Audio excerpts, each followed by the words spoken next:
Assalamualaikum warahmatullahi wabarakatuh. Bertemu lagi dengan saya Anas Marfanizar, dan pada kesempatan kali ini kita akan membahas lebih dalam mata kuliah tentang geometri analitik, di mana lingkup pembahasannya meliputi dimensi 2 dan juga dimensi 3. Bagaimana selengkapnya? Simak baik-baik video berikut ini. Oke, kita awali pertemuan video kali ini dengan membahas tentang persamaan garis lurus dalam bentuk normal. Kalau kemarin kita sudah membahas persamaan garis lurus dalam bentuk eksplisit dan implisit, di mana bentuk awalnya yaitu AX plus BY plus C sama dengan 0, atau Y sama dengan MX plus N, kayak gitu ya, itu eksplisit implisit.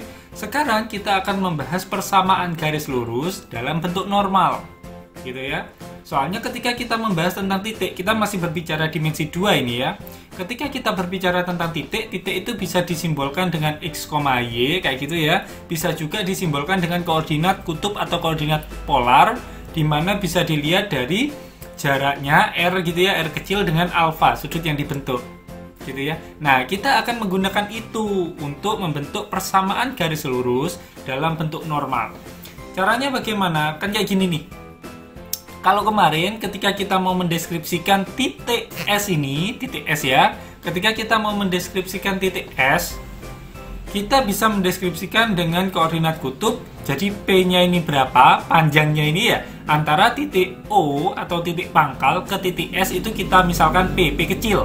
P kecil di sini menyatakan panjangnya, menyatakan ukuran panjang ya, ini P kecil. Nah, kemudian disimbolkan dengan P kecil dan juga alfa, sudut yang dibentuk antara garis yang menghubungkan titik pangkal dengan titik S dan juga sumbu X gitu ya. Jadi itu dicari dimisalkan alfa. Jadi suatu titik koordinat S itu bisa disimbolkan dengan P, alfa. Gitu kan kemarin kalau di penulisan koordinat kutub atau koordinat polar. Nah, sama ketika kita mau menuliskan persamaan garis lurus dalam bentuk normal ya, maka ketika ada suatu garis G ini, misalkan ada garis G, yang ini diabaikan dulu ya. Misalkan ada garis G kayak gitu, garis lurus tentunya garis G. Kemudian kita disuruh mencari persamaan garis lurusnya dalam bentuk normal. Gimana Pak caranya? Namanya saja sudah bentuk normal. Pertama, kalian buat garis normal. Yang namanya garis normal itu harus tegak lurus dengan garis G yang kita cari. Pertama kita punya garis G ya. Nah, kita buat garis yang tegak lurus dengan G dan melalui titik pangkal yaitu titik 0,0. Buatlah seret kayak gitu. Nah, kemudian tak kasih titik nih di sini. Titiknya namanya S. Misalkan tak kasih titik namanya S. Nah, setelah titik S saya ukur O sampai S itu berapa? P cm misalnya. Kemudian saya ukur juga sudut yang dibentuk antara OS dengan sumbu X itu berapa? Alfa misalnya, alfa derajat. Kayak gitu ya. Nah, sekarang cara untuk menentukan persamaan garis lurus dalam bentuk normal, pertama-tama kita ambil sembarang titik di garis G. Misalnya, Pak, saya ambil di sini boleh? Boleh, terserah. Tak kasih nama titik P. P besar ya. Kalau titik itu disimbolkan dengan huruf besar. Kalau titik disimbolkan dengan huruf besar, kalau ukuran panjang disimbolkan dengan huruf kecil. Jadi sudah beda. P itu titik. Oke, sampai sini kemudian kita proyeksikan dulu titik P ini terhadap sumbu X. Kalau diproyeksikan itu hasilnya kan kayak gini. Ingat, proyeksi itu selalu tegak lurus, dianggap tegak lurus ya. Nah, kayak gini. Anggaplah tulis di sini P1. P1 kayak gini. Ya. Kemudian setelah itu kita proyeksikan P1 ini pada garis OS. Nah, kita proyeksikan nih pada garis OS. Oke, yang namanya proyeksi harus tegak lurus. Nah, kayak gini. Ini dianggap tegak lurus kayak gini ya. Nah, ini tegak lurus. Kalian bisa menggunakan penggaris biar tegak lurus ya, biar lurus sekali. Oke. Di sini tak kasih nama P2. P2. Loh Pak, kok tempuk? Sekali lagi, P2 itu menyatakan titik yang ada di sini. Sedangkan P kecil ini menyatakan ukuran panjang atau jarak titik O ke G ya. Jarak titik O ke G. Ya, ini kan garis G. Kalau jarak itu kan harus tegak lurus. Kebetulan tegak lurusnya di titik S kayak gitu. Kita kasih titik S. Sudah? Sekarang kita sudah punya titik P1, titik P2. Langkah selanjutnya kita memproyeksikan, apa yang diproyeksikan? P pada P1, P2. Jadi kita kan sudah punya garis nih, P1, P2 ini. Nah, yang ini. Selanjutnya titik P yang ada di sini kita proyeksikan. Oke, berarti gini ya Pak ya. Harus tegak lurus Pak? Iya, harus tegak lurus. Tak kasih di sini tegak lurus gini. Nah, udah ya. Berarti ini sudah membentuk sudut atau membentuk bangun persegi panjang ya Pak? Iya. Segi 4 persegi panjang. Oke, selanjutnya kita baru akan melakukan perhitungannya. Gimana perhitungannya? Pertama, coba perhatikan sekarang segitiga PP1 P3. Segitiga bisa kelihatan ya. P. Oh, ini belum tak kasih nama ya. Ini P3 kayak gini. Titiknya P3. Sekarang perhatikan segitiga PP1 P3. Nah, kayak gini. Apa yang diperhatikan? Coba kita perhatikan sudut ya. Sudut dari P1 P3. Nah, jadi sudut ini yang sebenarnya kita perhatikan. Yang kita cari itu sudut yang ini. Sudut P1 P3 ya, yang ini ya. Sudut yang ini ya, itu kan sebenarnya sudut ini nih. P1 0 ya sama dengan sudut P1O gini kan, yaitu 90 derajat dikurangi dengan sudut P2 P1O gini kan. Jadi sudut yang ada di sini, sudut ini ya, sudut ini itu adalah pengurangan dari sudut ini dikurangi dengan sudut ini. Kan gitu, berarti PP1O yang besar itu yang sama dengan 90 derajat, pasti 90 derajat ya, soalnya siku-siku dia. Dikurangi P2 P1O yang ini. P2 P1O itu yang ini. Gitu ya. Sudah nggak apa-apa, tulis saja sudut P2 P1O. Selesai? Sekarang perhatikan segitiga selanjutnya, yaitu segitiga P2 P1O. Nah, kayak gini. Dan yang akan kita cari adalah sudut P2 P1O. Sudut P2 P1O itu berapa? Yang ini ya, yang ini itu berapa? Otomatis ini kan siku-siku nih. Ya. Sudut P2 atau O P2 P1 itu kan siku-siku dia ya. Nah, ingat, sudut jumlah segitiga, sudut dalam segitiga itu totalnya 180. Karena ini siku-siku berarti 180 kurangi 90 berapa? 90 Pak. Oke, berarti penjumlahan antara alfa dengan sudut P2 P1O itu 90. Ya. Ketika kita mau mencari P2 P1O berarti 90 derajat dikurangi alfa. Ya enggak? Pak, kok 90 derajat? Ini loh, ini kan 90 ya. 180 total sudut dalam segitiga dikurangi 90 dulu berapa? 90. 90 dikurangi alfa. Baru sudut ini pasti yang ketemu ya. Gitu. Jadi kita sudah dapat sudut P2 P1O sama dengan 90 min alfa. Sekarang kita kembali ke sini. Oke, sekarang kita kembali yang atas. Sudut atau gini ya. Sudut P1 P3 yang ada di sini nih. Sudut P1 P3 sama dengan 90 derajat dikurangi dengan sudut P2 P1O. Sudut P2 P1O kita sudah dapat nih. 90 derajat min alfa. Oke. 90 derajat min alfa. Kurungnya kita lepas. 90 min 90 plus alfa. Gini kan?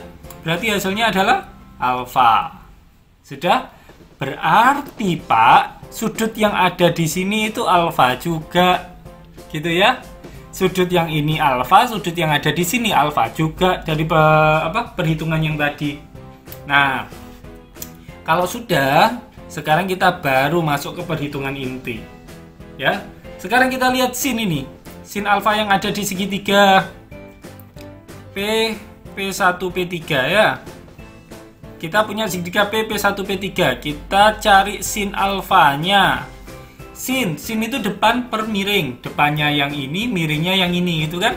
Berarti PP3 per miring. Miringnya itu PP1. Gini kan? Otomatis kalau kita buat dalam bentuk PP3 sama dengan jadinya PP1 dikalikan sin alfa. Gini kan? Nah, kebetulan PP1 ini, PP1 itu adalah YP, gitu kan? Jadi PP1 itu adalah tinggi koordinat titik P. Berarti kita singkat YP, sin alfa. Gini ya. Nah, kemudian PP3. PP3 yang ini ya. PP3 itu kan sama dengan apa? PP3 itu kan sama dengan ini, P2S atau SP2 terserah. Ya, saya tuliskan SP2. Nah, kan ini sama nih, ini dan ini itu sama. SP2 sama dengan YP kalikan sin alfa. Sampai situ paham ya? Oke, kalau sampai situ sudah paham, sekarang kita perhatikan segitiga yang berikutnya, yaitu segitiga apa tadi? P2 P1O. Kemudian kita juga akan mencari nih, kita akan cari cos alfanya. Cos alfa P2 P1O itu segitiga yang ini. Ya, segitiga yang ini kita mau mencari cos alfa. Cos itu sama dengan samping per miring. Sampingnya yang mana? Ini atau ini? Sampingnya yang ini, Pak. Soalnya siku-sikunya di sini. Berarti P2O atau OP2 terserah kalian. OP2 samping per miring OP1. Kalau misalnya kita buat dalam bentuk OP2, maka OP2 sama dengan OP1 dikalikan cos alfa. Kayak gini ya. OP2 sama dengan OP1 kalikan cos alfa. Kita dapat OP2 sama dengan OP1. OP1 itu sama dengan apa sih? OP1 itu kan sama dengan XP, ya enggak? Panjang, ya, panjang titik P. Ya kan? Jadi di sini kita gunakan XP kalikan cos alfa. Nah, kayak gini. Selanjutnya terakhir, kita hanya tinggal menyimpulkan saja. Apa yang kita simpulkan bahwasanya yang mau kita cari kan P di sini ya. P kecil ini P kecil sama dengan OP2 ditambah SP2. Jadi P kecil yang ada di sini itu kan jarak, ya. P kecil yang ada di sini kan jarak titik O ke G, ya, yaitu OP2 ditambah SP2 kan gitu. Makanya di sini saya tulis OP2 ditambah SP2. Berapa itu? OP2-nya itu yang ini, SP2-nya itu yang ini. Nah, kita masukkan sudah XP kalikan cos alfa ditambah YP dikalikan sin alfa. Sudah ya, selesai ya. Nah, P itu sama dengan XP kalikan cos alfa ditambah YP kali sin alfa. P-nya pindah ruas. Kalau P-nya pindah ruas berarti di sini itu adalah 0. Di sini apa? XP cos alfa ditambah YP sin alfa dikurangi P. Sudah selesai.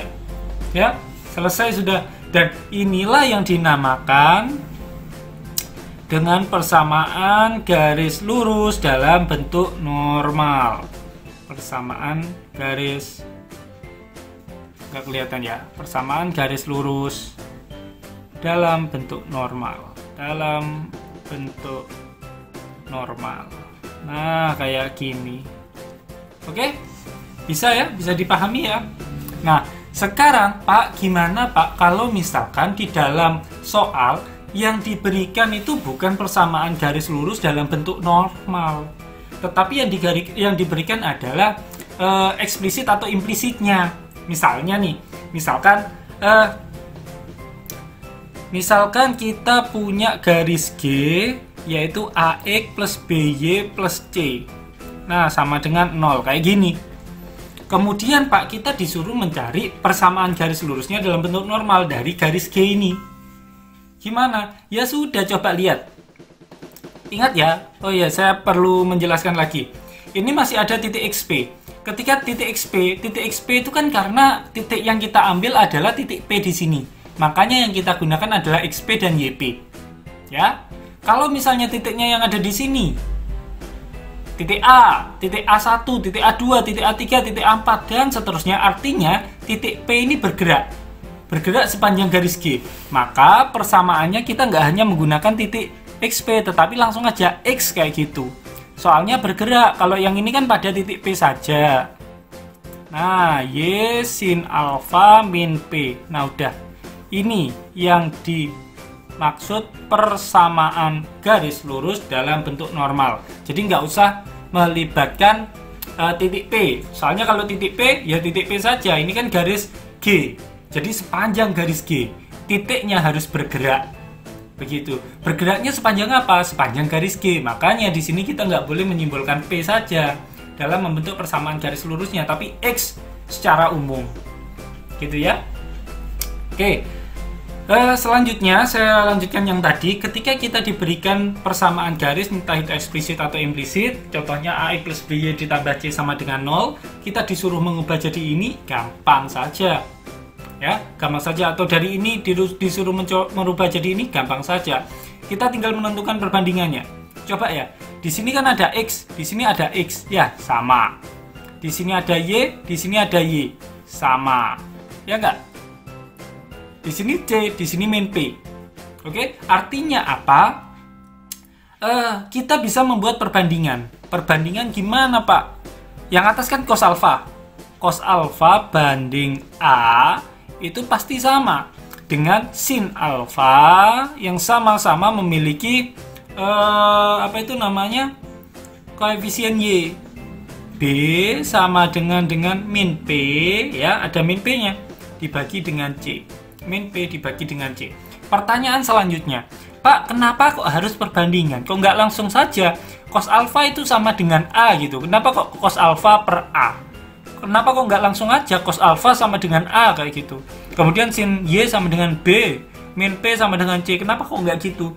Karena ingat, ketika kita memiliki persamaan garis, sangat mungkin antara garis, misalnya ya, saya buatkan di sini. Misalkan garis Y sama dengan 2X plus 3, itu kan pasti sama dengan 2Y 4X plus 6. Ya enggak? Sama aja kan?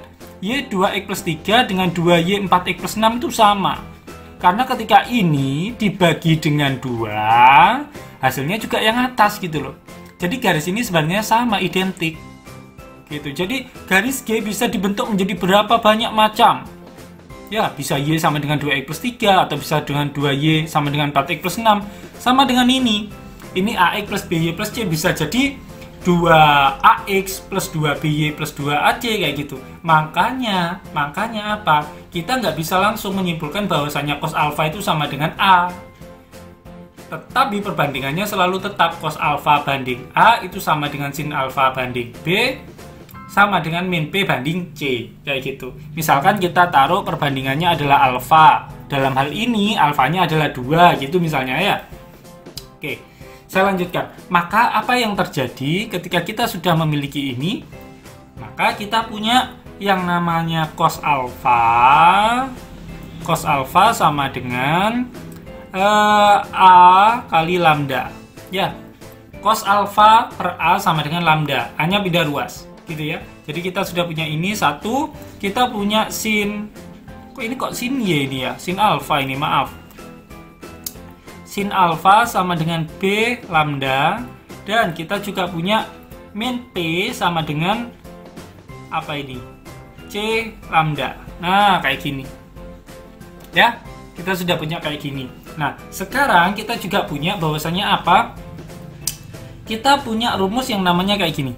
Rumus identitas ya, identitas trigonometri, cos alfa kuadrat ditambah sin alfa kuadrat atau sin kuadrat alfa sama dengan 1. Ya enggak? Nah, sekarang kita masukkan cos alfa itu sama dengan A kali lambda. Berarti cos kuadrat alfa dikuadratkan juga. A kuadrat lambda kuadrat ditambah sinnya. B kuadrat lambda kuadrat. Gini ya, sama dengan 1. Sudah? Nah, sama-sama memiliki lambda. A kuadrat ditambah B kuadrat lambda kuadrat sama dengan 1. Sudah ya? Saya teruskan di sini. Maka kita punya lambda kuadrat itu sama dengan 1 per A kuadrat plus B kuadrat. Ya enggak? Pindah ruas A kuadrat plus B kuadratnya coy. Ke ruas kanan. Selanjutnya, maka apa? Lambda yang ada di sini itu sama dengan 1 per plus minus akar A kuadrat plus B kuadrat. Pak, kok ada plus minus? Iya, karena di sini lambda kuadrat sama dengan sesuatu. Jadi harus ada plus minusnya. Beda dengan akar. Misalnya, lambda kuadrat sama dengan 4. Maka lambdanya sama dengan plus minus 2 gitu loh. Jadi plus minus akar 4 gitu. Bukan hanya akar 4 saja. Soalnya ketika lambda kuadrat sama dengan 4, lambda sama dengan negatif 2 kan juga bisa masuk. Yang memenuhi nilai lambda nggak hanya 2 saja, tapi negatif juga. Makanya ada plus minusnya. Gitu ya. Maka dari sini apa yang kita bisa simpulkan? Pertama, ketika yang dicari adalah cos alfa. Yang dicari adalah cos alfa. Cos alfa itu sama dengan apa? A dikali lambda. A, lambdanya itu ini. Berarti A dibagi dengan plus minus akar A kuadrat plus B kuadrat. Kayak gini.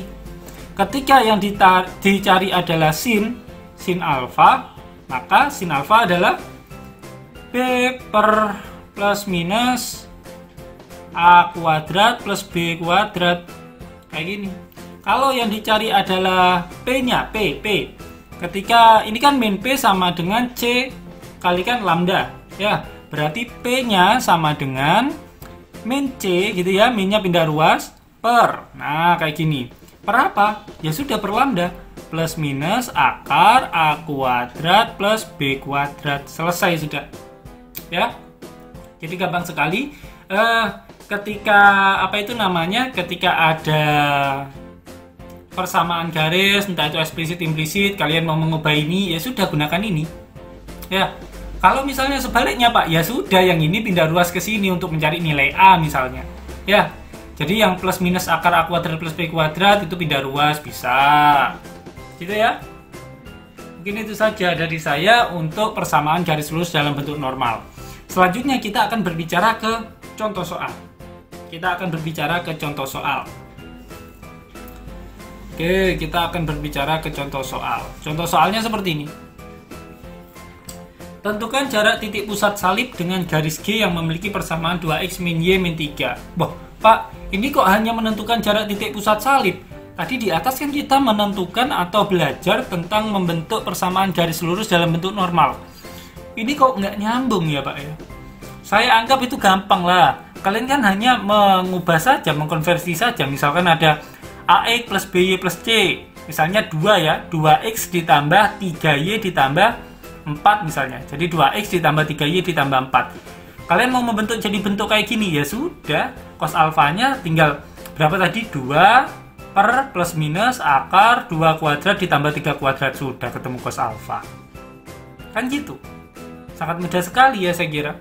Nah, sekarang kalian tidak hanya saya ajari untuk membentuk persamaan garis lurus dalam bentuk normal saja, gitu loh. Tetapi saya akan ngajari kalian cara untuk menentukan jarak titik pusat salib dengan garis G. Jarak titik pusat dengan garis itu apa? Ini jarak dari titik pusat atau pusat salib itu O ke suatu garis, berarti P. Jadi kita fokus mencari nilai P, maksudnya gitu. Nilai P itu apa? P itu yang ini loh, ya nggak? P itu kan yang ini, P kecil ya, sama dengan min C per plus minus akar A kuadrat plus B kuadrat. Malah lebih gampang, selesai nih. Jadi ketika kita mencari nilai P ya, sama dengan apa ini? Min C. C-nya berapa? C-nya min 3. Min ketemu min plus. Oke, 3 per plus minus akar A kuadrat 2 kuadrat ditambah B kuadrat min 1 ya, B-nya min 1 kuadrat kayak gini. Berarti berapa? 3 plus minus akar 5 ya. 2 kuadrat 4 tambah 1 5. Oke. Udah 3 plus minus akar 5. 3 per plus minus akar 5. Sudah? Kalau sudah seperti ini, kalian buat atau di rasionalkan dengan cara kalikan dengan akar 5, boleh. Jadi 3 akar 5 per plus minus, maaf, gerak-gerak ya. Plus minus 5, kayak gini. Boleh ya? Atau kalau di buku itu ditulisnya gini, plus minusnya taruh di depan, 3 per 5 ya, 3 per 5 akar 5. Boleh, terserah kalian. Gitu ya. Kalau hanya membentuk garis, persamaan garis dari yang diketahui eksplisit implisit, saya kira bisa. Kalian tinggal memasukkan A-nya berapa, A kuadrat plus B kuadrat, ketemu hasil, misalkan hasilnya setengah nih. Pembaginya setengah, ya sudah, kalian tentukan cos alfa sama dengan setengah. Alfanya itu berapa? Cos berapa yang sama dengan setengah? Gitu loh. Cos berapa yang sama dengan setengah? Cos 60, Pak, misalkan nih. Cos 60, ya sudah, berarti kamu di sini punya X dikalikan dengan cos 60 ditambah Y dikalikan sin 60 min P. P-nya juga dicari dari ini. Gitu ya. Itu mudah sekali saya kira untuk bab tentang persamaan garis lurus dalam bentuk normal. Oke, kita lanjutkan untuk mencari jarak titik terhadap garis atau jarak titik dan garis. Jadi begini nih, ceritanya kalau tadi kan kita menentukan jarak titik O ke suatu garis G, gitu kan? Itu yang tadi. Nah, sekarang bedanya kita menentukan jarak titik P. Jadi nggak harus dari titik O, bisa di luar. Nah, di sini misalkan ada titik P di sini. Nah, kita mau mencari jarak titik P ini ke garis G. Ingat ya, yang namanya jarak itu harus dibuat proyeksi yang tegak lurus terlebih dahulu. Nah, seperti ini. Berarti yang mau kita cari adalah D-nya. D inilah yang akan kita cari. Ya, D kecil kan berarti menyimbolkan panjang. D kecil adalah jarak titik P ke garis G, di mana garis G-nya itu X cos alpha ditambah Y sin alpha min P. Nah, kita berbicara bentuknya itu bentuk garis bentuk persamaan garis dalam bentuk normal maksud saya. Kalau misalnya di sini ketemu eksplisit implisit, ya tinggal mengkonversi dengan cara yang tadi. Kalau cos alpha itu sama dengan A per plus minus akar A kuadrat plus B kuadrat dan seterusnya, gitu ya. Sekarang kita akan belajar tentang ini dulu. Lalu bagaimana caranya? Coba, ini kan ada titik P nih. Buat garis terlebih dahulu yang sejajar dengan G tetapi melewati P, ya. Ingat, harus sejajar dengan G yang melewati P. Nah, kayak gini. Saya kasih nama nih. Ini G absen, sejajar dengan G, kayak gitu ya. Garis G. G absen sejajar dengan G tetapi melewati titik P. P-nya P besar, soalnya titik. Oke. Setelah itu kita tahu bahwasanya apa? Jarak antara titik O, kalau misalnya ini titik O, jarak antara titik O ke garis G absen, ya. Jadi jarak titik O ke G absen pasti sama dengan apa? Sama dengan apa? Jarak titik O ke G absen itu kan sama dengan ini. P ditambah D, ya enggak? P ditambah D. Oke? Ya. Saya kira mudah sekali. Ini ke sini ditambah jarak ini ke sini. Gitu kan? Nah, sebaliknya kalau misalnya kita mau mencari D, berarti jarak titik O ke G absen dikurangi dengan P. Gitu ya. Nah, sekarang kita fokus dulu untuk mencari persamaan. Persamaan garis dari G absen. Nah, kayak gini. Jadi kita fokus mencari persamaan dari garis dari G absen. Kalau persamaan garis dari G kan sudah diketahui di soal nih. G yaitu X cos alpha ditambah Y sin alpha min P sama dengan 0. Sekarang kita mau mencari persamaan garis G absennya dulu. Apa yang membedakan? Sudutnya kan pasti sama nih. Sudutnya sama. Soalnya kalau ini diteruskan ya gini kan. Nah, tegak lurus juga, soalnya ini dan ini sejajar, gitu kan? Nah, jadi misalnya di sini sudutnya alfa, ya sama. G absen, sudutnya juga alfa, gitu kan? Berarti di sini tetap X cos alfa ditambah Y sin alfa. Yang membedakan apa? Yang membedakan adalah ininya. Kalau G itu hanya sampai P saja. Kenapa kok sampai P? Karena panjangnya antara titik O dengan garis G adalah P. Sekarang kalau kita mau mencari G absen, berapa panjang antara titik O atau jarak antara titik O ke garis G absen? Jarak antara titik O ke garis G absen sama dengan P plus D. Maka di sini harus dikurangi dengan P plus D sama dengan 0. Jadi inilah persamaan garis G absen. Maaf, ini kurang garis lagi. Ya. Nah, jadi seperti ini. Ini persamaan garis G absen. Ingat ya, G absen. G absennya itu seperti ini. Nah, karena titik P ini terletak pada G absen, ya, titik P-nya itu terletak pada G absen, maka titik P yang punya koordinat XP, YP ini berarti memenuhi persamaan garis ini gitu loh. Kan ini ada di garis G absen. G absen persamaannya ini. Berarti titik ini ada di G absen. Titik ini memenuhi persamaan garis ini. Kalau memenuhi terus apa, Pak? Ya sudah, kita tinggal masukkan XP cos alpha ditambah Y sin YP maksud saya ya, Y sin alpha sama dengan min P plus D. Nah, kayak gini. Ingat ya, ini P kecil. P kecil itu melambangkan jaraknya, jarak ya. Min P plus D. Maaf, ini ada kurung. Kalau misalnya nggak dikasih kurung, ya ini min berarti kan gitu. Nah, sudah selesai sampai sini. Selanjutnya, ketika kita mau mencari D, fokus kita kan mencari jarak antara titik P ke G toh. Berarti D kan yang mau kita cari. Ya sudah, artinya apa? D itu sama dengan D-nya pindah ruas ke sini. Ya, min D ini pindah ruas ke kanan. Nah, ini ya sama dengan XP cos alpha ditambah YP sin alpha dikurangi dengan P. Nah, ini adalah rumus untuk mencari jarak titik P berarti ya yang kita cari terhadap garis G gitu loh. Ya, jadi ini caranya. Pak, kalau misalnya yang diketahui di sini kan enak, Pak. Dalam artian di sini kan sudah bentuknya garis dalam bentuk normal, persamaan garisnya dalam bentuk normal. Kalau misalnya persamaan garisnya nggak dalam bentuk normal, Pak, gimana? Kalau misalnya nggak dalam bentuk normal, misalnya kita punya, misalkan ini ya, oke, saya tulis di sinilah. Misalkan ada garis G kayak gitu ya, yang persamaannya AX plus BY plus C sama dengan 0. Nah, jadi gini, maka jarak titik P ini ke garis AX plus BY plus C itu berapa? Gitu.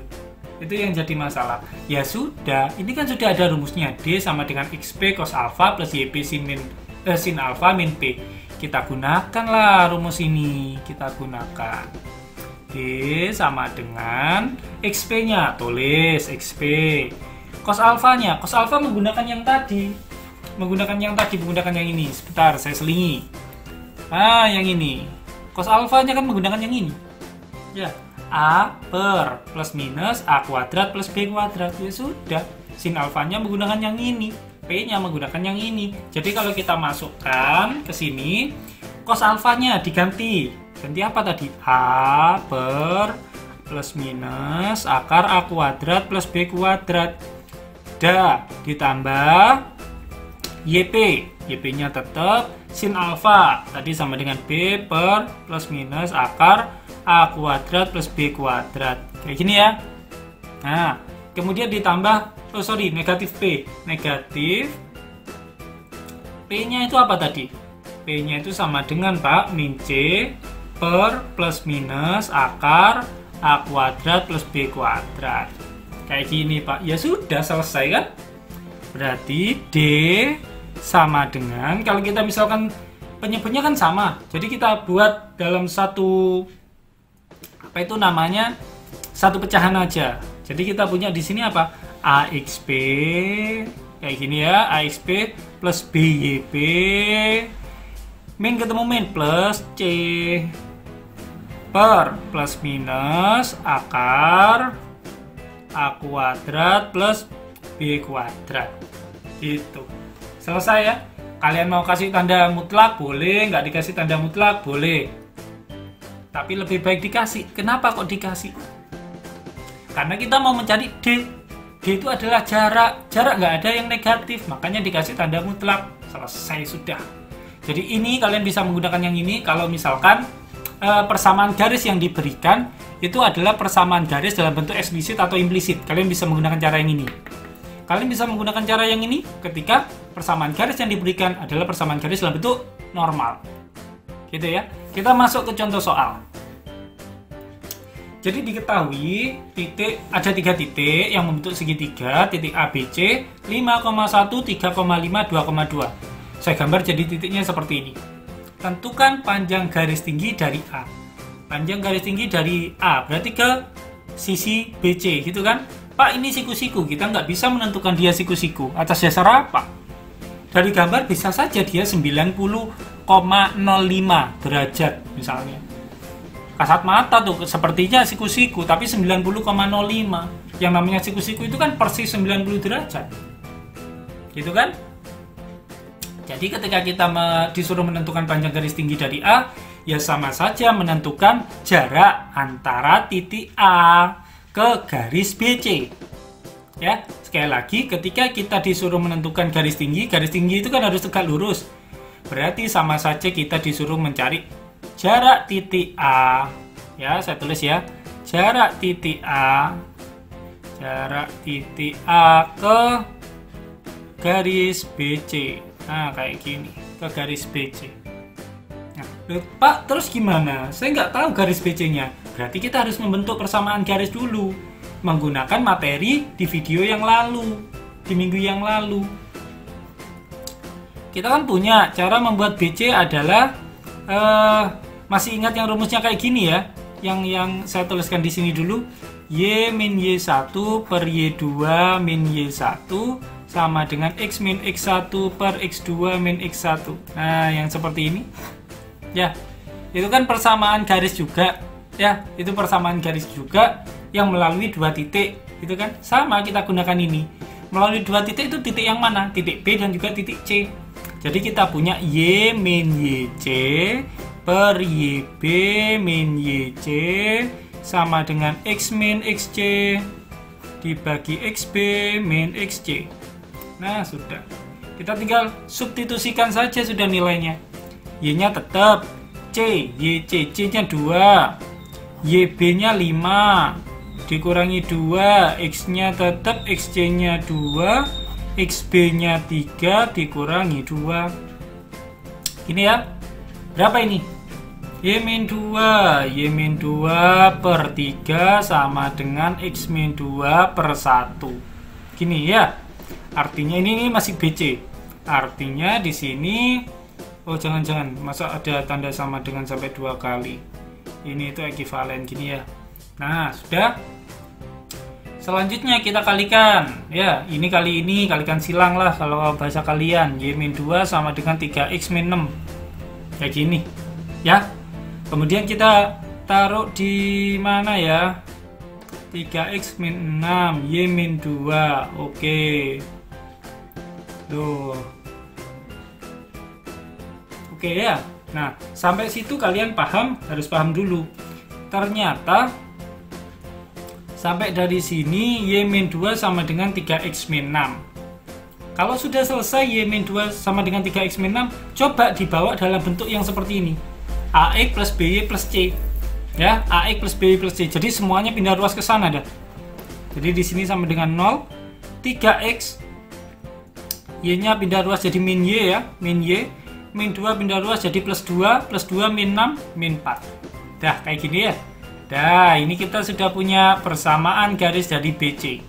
Ya, dari BC-nya sama dengan 3X min Y min 4 sama dengan 0. Selanjutnya kita mau mencari jarak titik A ke BC. Gunakan rumus yang ini, AXP ini ya, AXP plus BYP plus C per plus minus akar yang mutlak AXP ya, AXP. Sekali lagi AXP, A-nya berapa? A-nya 3, ya sudah. XP itu kan dari titik P, karena ini dari titik A, maaf nggak kelihatan ya. D sama dengan AXP, yang ini AXP. A-nya kan yang ini, ini itu A, ini itu min 1 itu B, C-nya itu min 4 gitu ya. C-nya itu min 4. Kalau di sini saya tuliskan dah, A sama dengan 3, B sama dengan min 1, C sama dengan min 4. Kan gini, kita masukkan ke sini nanti. Ya. Nah, di sini kita boleh menuliskan XP, boleh lah. Tapi kan di sini kita mau mencari jarak titik A, bukan dari titik P. Berarti di sini tak tuliskan XA. Boleh. Ditambah Y, YA, YA-nya sorry, B, B-nya berapa? Min 1. Ya, B-nya berapa? Min 1. Tulis dah, min 1. Kayak gini. Kalikan YA. Seret. YA. Sudah? Ditambah C. C-nya berapa? C-nya min 4. Sudah, selesai. Dibagi plus minus akar. Nah, kayak gini. A kuadrat, 3 dikuadratkan berarti 9. Langsung ya, langsung saya kuadratkan. B, B-nya min 1 kuadrat berarti 1. Kayak gini. Selesai, kita tinggal menghitungnya saja. Dalam artian, menghitung apa? Menghitung XA-nya. XA-nya baru kita masukkan sekarang.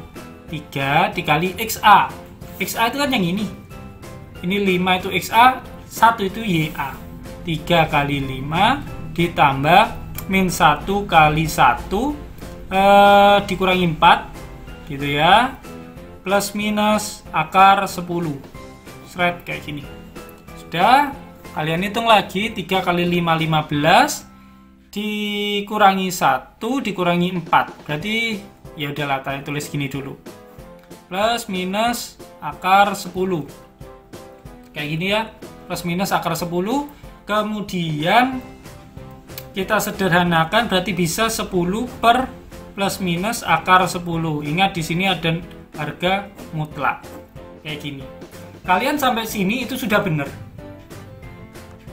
Ya, sampai sini itu sudah benar. Pak, saya mau merasionalkan, boleh. Ingat ya, akar 10 itu positif apa negatif? Akar 10 itu sudah positif, Pak. Agar jarak yang ada di sini positif, berarti ya sudah, harga mutlaknya langsung hilang, nggak apa-apa. 10 per akar 10 kayak gini. Kecuali kalau di sini ada min. Kalau di sini ada min 10 per plus minus akar 10. Ya sudah, minnya hilang karena harga mutlak. Ya, plus minusnya juga hilang. Yang namanya akar itu kan hasilnya nggak mungkin negatif toh. Gitu. Ini langsung aja kalian kalikan akar 10 akar 10. Berarti berapa ini? 10 per 10 kalikan akar 10. Gini kan? Hasilnya adalah akar 10. Jadi jarak antara titik A yang 5,1 ini terhadap garis B adalah akar 10 cm atau meter. Pak, kok beda dengan yang ada di buku? Karena saya sedikit memodifikasi contoh soalnya. Contoh soalnya kan di situ titik B-nya itu bukan 3,5 tetapi 3,5 gitu ya. Yang penting caranya sama saja. Kalian paham, selesai sudah. Oke, yang terakhir dalam video ini kita akan membahas tentang berkas garis lurus. Jadi apa sih berkas garis lurus itu? Kok saya baru tahu? Jadi gini, berkas garis lurus itu adalah kumpulan garis-garis, ya namanya saja sudah berkas. Jadi kumpulan garis-garis yang dibentuk oleh dua garis melalui persamaan G1 atau garis pertama ditambah lambda dikalikan G2 sama dengan 0. Lambdanya itu apa, Pak? Terserah, lambdanya itu bilangan berapapun, pokoknya dia adalah elemen bilangan real. Gitu. Disebut berkas garis, namanya berkas garis. Jadi misalkan ada G1 itu A1X ditambah B1Y ditambah C1 sama dengan 0. G2-nya A2X ditambah B2Y ditambah C2 sama dengan 0. Jadi yang dinamakan berkas garis itu, tadi kan saya bilang ini G1 plus lambda G2. Ya sudah. Kalau kita masukkan ya di sini langsung G1-nya saya substitusikan jadi A1X ditambah B1Y ditambah C1 kayak gini. Ditambah lambda kalikan G2 A2X ditambah B2Y ditambah C2. Nah, kayak gini ya. Sama dengan 0. Gitu kan? Ya. Nah, sekarang ketika kita jabarkan, yang ini kan jadi A1X ditambah B1Y ditambah C1. Seakan-akan nggak ada yang berubah. Yang ini kita kalikan lambdanya. Berarti jadi berapa? Bolehlah kalian tuliskan lambda A2X Boleh, plus lambda B2Y ditambah lambda C2. Boleh. Selanjutnya yang sama-sama ada variabel X kita sendirikan. Berarti berapa yang sama-sama ada variabel X? Yang ini kan? Yang ini dengan yang ini. Kita masukkan A1 ditambah lambda A2 tutup kurung X. Kemudian begitu juga yang memiliki sama-sama punya variabel Y. Maka jadinya B1 ditambah lambda B2 dikalikan Y. Kemudian yang terakhir adalah C1 ditambah dengan lambda C2 sama dengan 0. Nah, inilah yang disebut dengan persamaan berkas garis. Ya, ini adalah persamaan berkas garis. Jadi ketika lambdanya ini kamu ganti bilangan, ya, lambdanya ini kamu ganti bilangan 1 misalnya, ya, maka yang terjadi adalah A1, A2, B1, B2, C1, C2 itu kan konstan. Yang ini konstanta, yang ini kan koefisien. Ya, yang ini kan adalah koefisien dia. Jadi dia angka. A1 sesuatu yang angka ditambah lambdanya kita ambil 1 dikali A2. Kan jadi persamaan garis lurus baru ini. Yang ini semua jadi persamaan garis lurus baru. Ya, di mana konstantanya atau koefisiennya maksud saya itu didapat dari A1 ini ditambah lambda dikalikan A2. Ya, lambdanya berapa terserah kalian. Mau ngambil lambdanya itu 1, 2, 3, 0,1, 0,2, 0,3 dan seterusnya, maka dia akan menghasilkan persamaan garis lurus baru nih. Persamaan garis lurus baru yang banyak itu tadi tergantung dari kita memasukkan atau mensubstitusikan nilai lambda akan membentuk suatu berkas garis lurus, kumpulan garis lurus yang dibentuk oleh G1 plus lambda G2. Gitu. Ini namanya berkas garis lurus. Kegunaannya macam-macam ini nanti. Ya. Tapi kita harus tahu dulu ketentuan-ketentuan atau kemungkinan yang ada. Misalnya nih, kemungkinan setiap nilai lambda didapat satu persamaan garis. Ya, seperti ini tadi. Ketika kita mau membuat nilai lambdanya jadi 1, ya sudah, nanti pasti akan membentuk suatu persamaan garis. Nah, persamaan garis tersebut dinamakan anggota berkas. Ya, dinamakan anggota berkas. Kemudian G1 dan G2 disebut anggota dasar. Jadi yang ini, yang membentuk ini dinamakan anggota dasar. Oke, berkas garis yang disusun oleh setiap dua anggotanya ekivalen dengan berkas garis semula. Ya, ini sebenarnya C, D, E ini harus dibuktikan. Ya, harus diselidiki gitu loh. Tapi sebenarnya kita nggak fokus ke sana, tapi nggak apa-apa lah. Kita kalau ada waktu habis ini akan kita buktikan yang C. Nanti yang D sama E gampang. Oke. Berkas garis yang disusun oleh setiap dua anggotanya ekivalen dengan berkas garis semula. Oke, kita buktikan aja dah yang C. Karena masih ada waktu. Jadi gini, misalkan nih, berkas garis yang disusun oleh setiap dua anggotanya ekivalen dengan berkas garis semula. Berkas garis semula itu yang ini. Ya, berkas garis semula itu yang ini. Soalnya ada anggota dasar nih ya, anggota dasar kita bentuk jadinya kayak gini. Berkas garis semula. Ya. Nah, di sini kita disuruh menselidiki atau membuktikan. Kalau sudah, sekarang gini. Yang ini tadi ketika lambdanya itu kan masih umum nih. Kita buat suatu persamaan garis G3 gitu misalnya. Persamaannya itu ini. G3 itu adalah anggota berkas. Ya. Jadi ada anggota berkas G3 berarti kan disusun dari ini. Cuma kita harus memilih nilai lambdanya. Misalkan A1 atau lambda 1 maksud saya. Berarti G3 kita punya apa? A1 ditambah lambda 1 A2 tutup kurung X ditambah B1 plus lambda 1 B2 buka kurung Y ditambah C1 plus lambda 1 C2. Ini kan sama dengan 0. Nah, ini adalah anggota berkas. Soalnya A1 itu berarti sudah ada nilainya dia. Lambdanya sudah kita tentukan, entah itu kita menentukannya 1, 2, 0,1, 0,5 terserah. Itu namanya G3. Anggota berkas yang lain, G4 misalnya, kita buat lambda yang lain. Misalnya lambda 2. Oh sorry, ini 1 ya. A1 lambda 2 A2 kalikan X ditambah B1 ditambah lambda 2 B2 Y ditambah C1 plus lambda 2 C2 sama dengan 0. Dah.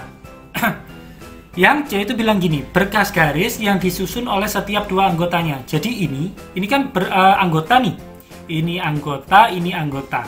Jadi kalau dari dua anggota ini kita buat berkas garis lagi yang seperti ini lagi. Jadi dengan kata lain kita akan membuat suatu berkas garis G3 ditambah, jangan lambda lah, mu gitu. Biar beda, soalnya ini berkas di dalam berkas kan gitu.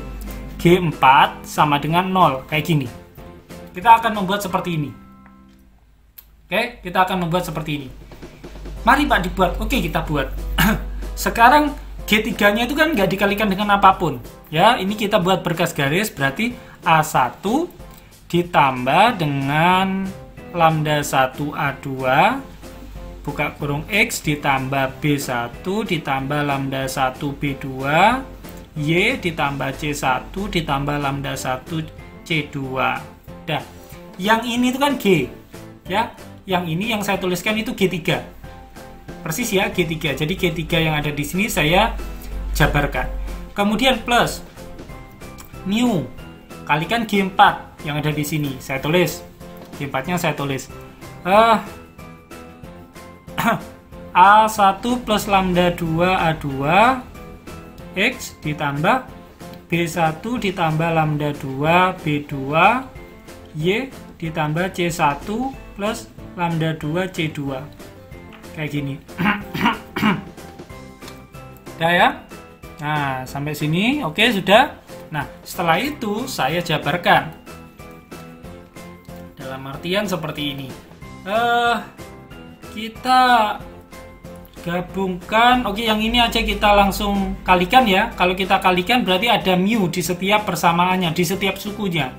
Mu kayak gitu ya. Saya tulis lagi di sini tetap A1 lambda 1 A2X ditambah B1 plus lambda 1 B2 Y ditambah C1 plus lambda 1 C2 ditambah mu-nya ini kita kalikan, kita masukkan. Jadi kita punya yang namanya mu A1 gitu ya. Mu A1 X gitu ya. Mu A1 X boleh lah, terserah kalian lah. Mu A1 ditambah mu X2. Oh ini lambda ya, maaf. Lambda 2 A2 kayak gini, terus tak kasih kurung X gini ya. Sama kan? Sama. Kemudian yang di sini juga saya kalikan mu-nya, mu B1 ditambah mu lambda 2 B2 buka kurung Y. Yang di sini berarti mu C1 kelihatan ya. Yang di sini berarti mu lambda 2 C2. Nah, kayak gini. Oh, nggak ada nih, nggak ada kurungnya sudah. Karena kita sudah mengkalikannya. Sudah ya? Selanjutnya kita akan gabungkan yang memiliki variabel X. Ini punya variabel X, ini juga punya variabel X segini nih. Sudah kita gabungkan. Kita gabungkan jadinya gimana?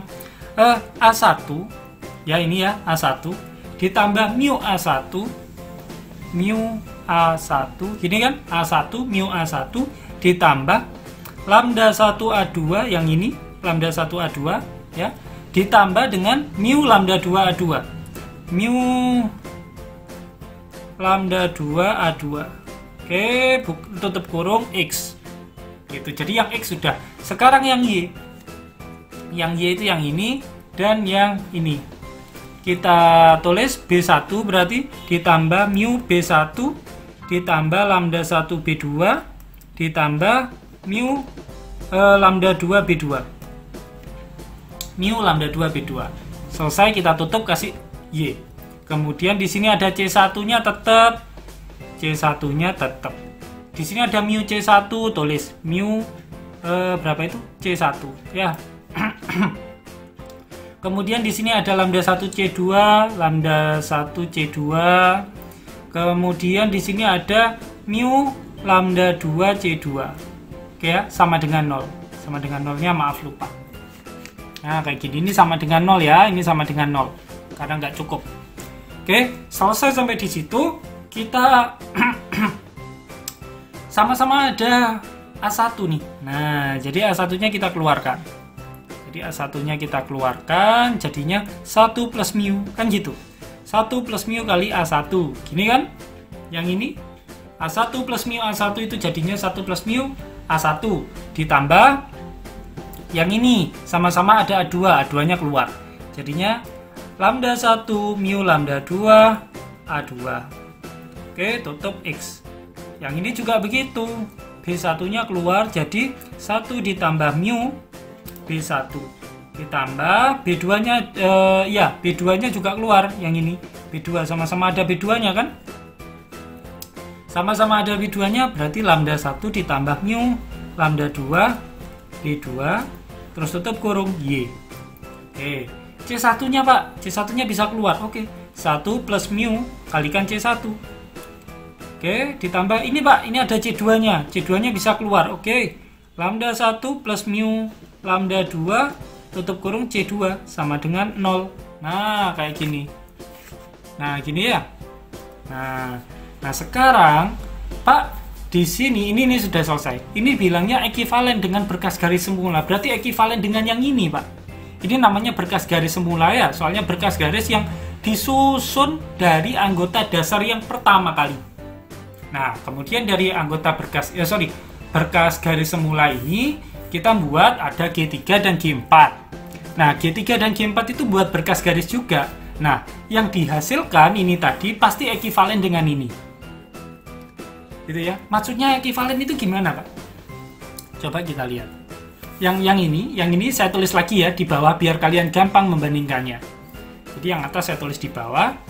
Yang atas itu gini, A1 ditambah lambda, enggak kelihatan. A1 ditambah lambda A2 X ditambah B1 ditambah lambda B2 Y ditambah C1 ditambah lambda C2 sama dengan 0. Nah, kok bisa Pak yang ini dikatakan ekivalen dengan ini, itu maksudnya apa? Nah, pertanyaannya kan itu. Sekarang coba lihat A1 dengan A1 ya, B1 dengan B1, C1 dengan C1. Oke? A1, B1, C1. Koefisiennya 1 plus mu, 1 plus mu, 1 plus mu. Artinya apa? Antara di sini kan kita punya G1 ekivalen dengan A1X plus B1Y plus C1. Ini kan boleh saja tak ganti jadi gini kan? G1 sama dengan kongruen dengan 1 plus lambda 1 plus mu dikalikan A1X ditambah 1 plus mu dikalikan B1Y kemudian ditambah 1 plus mu dikalikan C1 sama dengan 0. Soalnya 0 dikalikan 1 plus mu juga hasilnya 0 gitu kan? Ya. Jadi keseluruhan garis kedua ruas dikalikan dengan 1 plus mu. Sama aja dengan yang tadi itu loh, yang Y sama dengan 2X plus 1 itu pasti akan sama dengan 2Y 4X plus 2. Ini adalah garis yang sama gitu loh. Ya. Ini dibagi dengan 2, kedua ruas juga jadi ini. Kan gitu. Makanya garisnya sama. Jadi antara garis G1 dengan garis ini, G1 ini juga sama. Kenapa? Karena kedua ruas dikalikan dengan 1 plus mu. 1 plus mu, 1 plus mu. Jadinya kalau dimasukkan ke sini, 1 plus mu ini jadinya seperti ini tadi. 1 plus mu A1. Ya, A1-nya itu kalau ditambahi 1 plus mu tadi 1 plus mu A1, 1 plus mu B1, ya, sama ya. 1 plus mu C1 kayak gitu. Ya, itu untuk A1-nya, untuk garis yang pertama. Untuk garis yang kedua, di sini kan kita punya lambda lambda A2, lambda B2, lambda C2. Nah, di sini kita punya lambda 1 plus mu lambda 2. Ingat ya, pemilihan lambda yang ada di sini itu kan lambda elemen R. Jadi lambdanya sembarang. Ya sudah, pilih saja lambda yang nilainya itu ini. Gitu. Jadi lambda yang ada di sini ini, lambda yang ada di sini, maaf, kelihatan, lambda yang ada di sini itu ganti aja nilainya dengan yang ini. gitu ya. Jadi yang di sini lambdanya yang ini lambdanya yang ini sama toh? Sama kan? Terus lambda yang ada di sini itu yang ini sama kan? Sama saya kira. Ya. Nah, karena sama, yang ini tadi juga sama. Ini dengan ini itu kan sama. Terus kita memilih lambda yang seperti ini. Ya. Jadi dua persamaan berkas garis tersebut adalah ekivalen antara berkas garis semula dengan berkas garis yang disusun dari dua anggotanya. Itu maksud dari yang C. Itu maksud dari yang C. Saya kira mudah ya. Oke, itu yang C. Yang D, jika G1 dan D2 berpotongan, jadi kita punya dua garis ini berpotongan di P, maka seluruh anggota berkas juga berpotongan di P. Silakan kalian buat untuk latihan lah untuk membuktikan ini. Caranya gini, saya kasih dengan kata-kata saja. Andai G1 dan G2 berpotongan di P, ya, karena di sini sudah diketahui berpotongan di P nih. Kalau berpotongan di P, maka ketika kalian masukkan di sini A1XP ditambah B1YP ditambah C1 sama dengan 0. Pasti sudah. Pasti memenuhi persamaan garis ini karena ada di dalam G1 kan P itu. Juga demikian ada di persamaan G2 atau ada di garis G2 karena sama-sama berpotongan, artinya ada di G1 ada di G2. Berarti A2XP ditambah B2YP ditambah C2 sama dengan 0. Sudah? Berkas garis yang dihasilkan itu kan ini nanti. Nah, kalian masukkan dah XP-nya.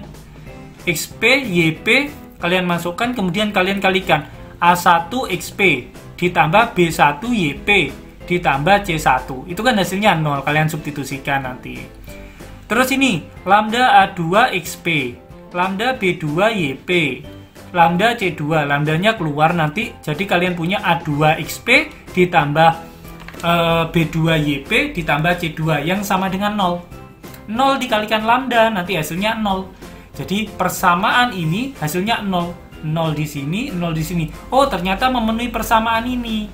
Artinya titik P itu juga ada pada berkas garis. Ya sudah, selesai, terbukti dah. Jika G1 dan D2 berpotongan di P, maka seluruh anggota berkas juga berpotongan di P.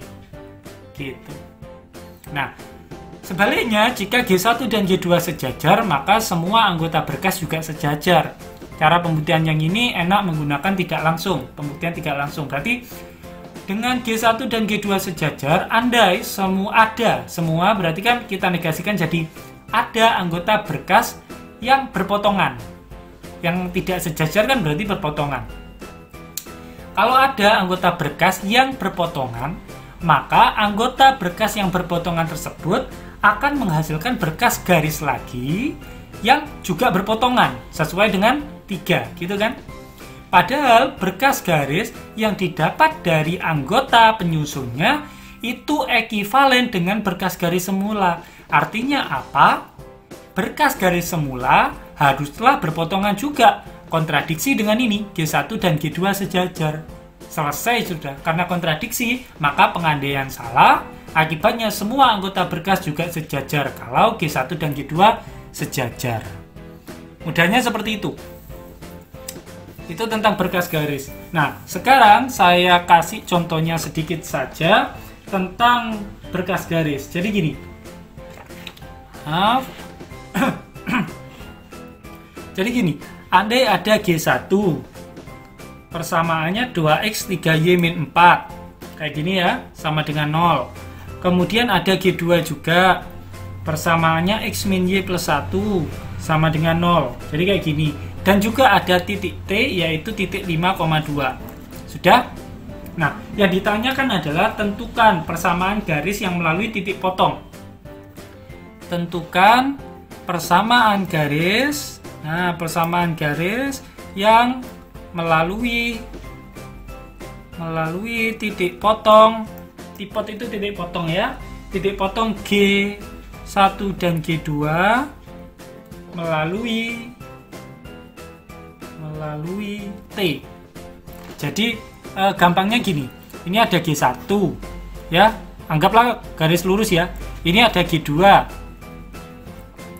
Dia saling berpotongan nih. Nah, saling berpotongan di sini. Nah, yang diminta di sini adalah tentukan persamaan garis yang melalui titik potong G1 dan G2 dan melalui titik T. Titik T itu ada di sini misalnya. Titik T 5,2 ya, 5,2 itu ada di sini. Ya sudah, berarti kita disuruh menentukan persamaan garis yang melalui titik potong ini dan titik T. Berarti yang ini. Gitu. Kita disuruh menentukan ininya, persamaan garis. Caranya bagaimana? Kalian akan kesulitan, ya bisa sih kalian mencari dulu titik potongnya ya, kayak kemarin. Kemudian kalian membuat persamaan garis yang melewati dua titik itu bisa. Tapi kalian juga bisa menggunakan berkas garis lurus yang ini. Caranya gimana? Gini, persamaan garis ya, sekali lagi persamaan garis yang melalui titik potong G1 dan G2 adalah berkas garis. Ya, adalah berkas garis. Oke, adalah berkas garis. Jadi G1 ditambah lambda G2 sama dengan 0. Gitu ya. Soalnya di sini kita punya nih, jika G1 G2 berpotongan di B, maka seluruh anggota berkas itu juga berpotongan di B. Jadi kalau ada G1 sama G2, anggota berkasnya itu ini. Nah, ini. Namanya anggota berkas kan terdiri dari banyak garis. Jadi ini. Pokoknya semua garis yang berpotongan di P. Berpotongan di P. Berpotongan di sini.